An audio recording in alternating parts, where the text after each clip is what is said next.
Hello everyone, আসসালামু আলাইকুম। তো আপনারা সকলেই জানেন বর্তমান বাংলাদেশের যে চলমান পরিস্থিতি। তো আমরা একটা সমস্যার সম্মুখীন হয়ে আবার আরেকটি সমস্যার সম্মুখীন হচ্ছে, সেটা হচ্ছে বন্যা। তো এই বন্যার যে সকল মানুষজন ক্ষতিগ্রস্ত হচ্ছে, তো তাদের জন্যই আমাদের এলাকায় একটা টিম কাজ করতেছে বন্যার্থদের জন্য। তো আপনারা দেখতে পাচ্ছেন এই মুহূর্তে আমাদের বন্ধু বান্ধব, বড় ভাই বাদা যারা রয়েছে সবাই তাদের কাজ করতেছে। আপনাদেরকে একটু দেখাই আমরা কি কি নিয়ে যাইতেছি বন্যার্থদের জন্য। তো এখানে আপনার আলু আছে, দেন লবণ আছে, দেন জ্বরের ট্যাবলেট আছে, এবং কি দুধ আছে, এবং কি স্যালাইন আছে।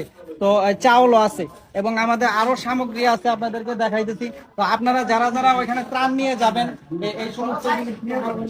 তো এই যে এই পাশে আমাদের মুড়ি রাখা আছে, তো আমরা শুকনা খাবারের জন্য মুড়ি নিয়ে যাইতেছি। তো এই পাশে আমাদের